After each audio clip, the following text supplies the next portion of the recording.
Денят е 29 април. Мястото село Антимово. На пръв поглед случката е обикновен междусъседски спор. Става въпрос ето за тези няколко квадратни метра двор. Чии са те и правомерно ли се стопанисват? До тук нищо необикновено. Но да дадем думата на страните. Добър ден, господин Ценков. Повикахте телевизия Видин образно един проблем, който е възникнал при вас. Бихте ли ни обяснили точно за какво става дума? Добър ден. Казвам се Огнян Ценков и съм служител на Министерството на вътрешните работи. Миналата година закупихме с съпругата ми този имот тук. И след уточняване на границите на нашия имот, установихме, че една част от имота ни се ползва от хората, живеещи оттатък пътя. И решихме това нещо да го оправим. Разговаряхме с тях, те недоволстваха и така нататък, но както де в крайна сметка ние това нещо го правим. Това не се понрави на господин Нинко Цоков и явно, научавайки от някъде, че аз съм служител на МВР и неколкократно заявявайки пред нас, че министърът на МВР, господин Михаил Миков, му е братовчет, е подал жалба. Във връзка с тази жалба срещу мен се извършва проверка от комисия по заповед на министъра на вътрешните работи господин Миков, изпратена от Министерството на вътрешните работи. Тази проверка започна от понеделник и ще трае до утре. Като държавен служител, като длъжностно лице, не мога нищо да кажа повече. Ще изчакам извършването на проверката и мнението на комисията по това нещо. Но искам все пак да се разясни случая от всички гледни точки, за да бъде ясно мнението на всички и се надявам в крайна сметка истината да излезе наяве. Ето мнението и мотива на другата страна. Добър ден, господин Цоков. Добър ден. Вие сте жалбоподателят по отношение на това нещо, което става въпрос. Бихте ли казали за какво става дума? Въпросът беше така. Преди, тук има план, който е определен на 22 декара 805 метра. Тие 22 метра, тази земя е общинска на селото. Обаче, плана е съставен 1994 година. Но възможността на плана тук почина всеки да се да си дава парцели и така нататък. Тук предишният кмет, на времето още, това преди 8 години мандата на, даже и повече, на Ценов, тук беше уличка, която уличка е направена, се води парцелата, на това се води уличката към тази парцела. Там е описано по документите. Но какво стана, що стана? Тук закупиха тази сграда и взе да се разширява. И аз имах мрежа, която беше оттам, с 4 колеца от тук и 3 оттам, за града не само да се вкарват деням, да не ги не нападат животните, други или насекоми. И какво става в това време? Дойде, взе, загради тук и дигна ми моята мрежа от тук, свали я. Викам да вземем, аз не иска да вземем, защото да го знам плана как е бил по старото. Но обаче, какво става, що става? Това план, аз се чудим как е минал през изпълнителния комитет. Трябва да се разшири, да мине на общинското, там да се даде разрешение, главен архитект да мине и така нататък.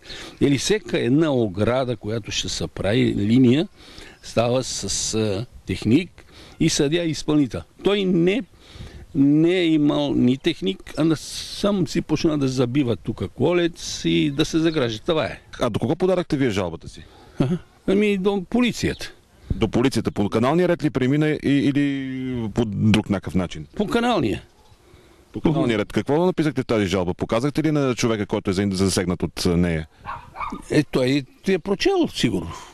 Аз не мога да му покажем. Даже когато идва да мерят, той ме гони от тук, да не стоим аз тук, да гледам какво мерят и що мерят.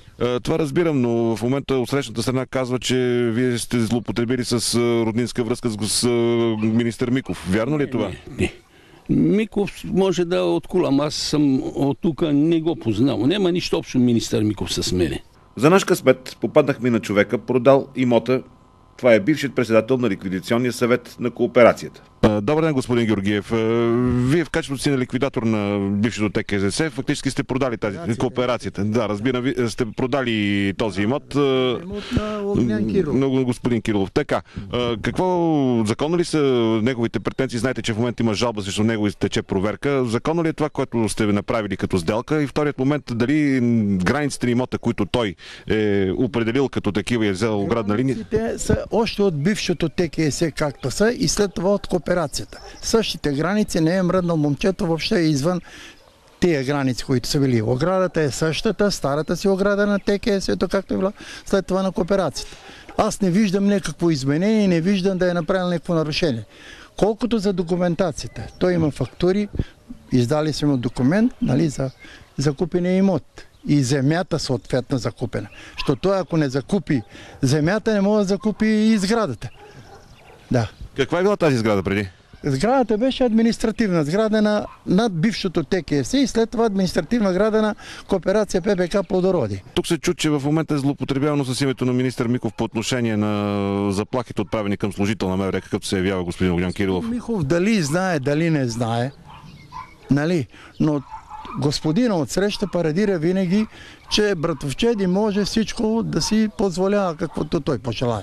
А то, нали, дали знае тия работи, дали не, както аз мога да кажа, че съм братовчет на Сергей Станишев. Намесено е името на министър Миков. Справо или не? Отговор може да даде само той. Факт е, че нашите екип завари служебна кола на МВР с 3 души в нея, които отказаха коментар. Факт е, че имаше още един автомобил с 3 земемери, които също отказаха коментар. Даже и на въпроса кой е разпоредил проверката. И може би има основание въпросът, който задава съпругата на Огнян Цеков. Добър ден, госпожо Ценкова, и на вас. Чухме от мъжа ви какъв е точно проблема. Вие имате дребен бизнес, който развивате в града, хората ви познават. Честа практика ли е подобна проверка срещу вашия съпруг, заради това, че е служител на МВР? Изобщо, как виждате този проблем? Трябва да ви кажа, че това не е първия случай. Хора, които по някакъв начин са недоволни от мен и от моя бизнес, никога не са атакували мен, винаги са атакували съпруга ми. Винаги са писали жалби, не са се обръщали към съда, писани са жалби. Излиза, че в нашата страна да си жалбописец е една много удобна позиция, защото на една жалба се обръща невероятно внимание, веднага, хвърлят се сили, много средства и служители, за да се удовлетвори жалбописеца. Излиза така, че жалбописеца винаги е прав, а този, срещу когото е подадена жалбата, особено ако той е обикновен служител в МВР, той е обичайният заподозрян. А обикновеният служител в МВР задължително е виновен. Той трябва да доказва, че е невинен, и то процедура много дълга, много сложна и касаеща много нерви и влошаване на здравословното състояние и на климата в цялото семейство, защото проверката се извършва срещу цялото семейство. Цялото семейство на един обикновен служител в МВР е виновно. Съпругата на този обикновен служител, тя няма право да бъде личност. Така излиза. Тя трябва да бъде тиха, трябва да бъде много скромна, тя трябва да бъде страхлива и задължително много благодарна. Много благодарна за това, че нейният мъж е в тая система. Ако тя иска да бъде личност, както искам да бъда аз, това е проблем. Ето сега тук този конкретен случай. Колко сили, средства и енергия, колко струва на Министерството тази проверка? Колко средства са отделени, за да се извърши тази проверка, която спокойно може да бъде представена само с документи? В жалбата е споменато, че ние не сме действителни собственици на този имот. Значи има документ, който може да бъде проверен. Че това не са границите на имота, за което също има документ. Защо е необходима цялата тази дълга, сложна и толкова скъпа проверка срещу един служител? И той трябва да доказва, че е невинен. Хората, които са написали жалбата, не е необходимо нищо да доказват. Те просто са изляли кофата с помията и от тук насетне служителя трябва да се защитава и да се оправдава. И искам да знам, този господин, който е подал жалбата и който навсякъде тръби, че министър Миков му е роднина, това вярно ли е? Искам да знам вярно ли е и ако е вярно, оказало ли е това влияние върху размаха на тая проверка. За всяка такава жалба ли се прави проверка с подобен мащаб? Това ме интересува. И защо ръководството на МВР се отнася със своите служители като мащеха с нежелани деца? На чия страна е правото? Отговор може би ще даде резултата от проверката. Но въпросът кой, как и по какъв начин контролира живота на служителите на МВР и техните семейства стои. Не стана ясно защо жалбата е адресирана до МВР, а не до община Видин. Защо проверяващите не са дали копия от нея на засегнатата страна? И какво точно проверява солидната Софийска комисия? Размера на надворно място или сигнал за корупция? Както и защо се намесва името на вътрешния министър в този битов спор? Все въпроси, които чакат своя отговор.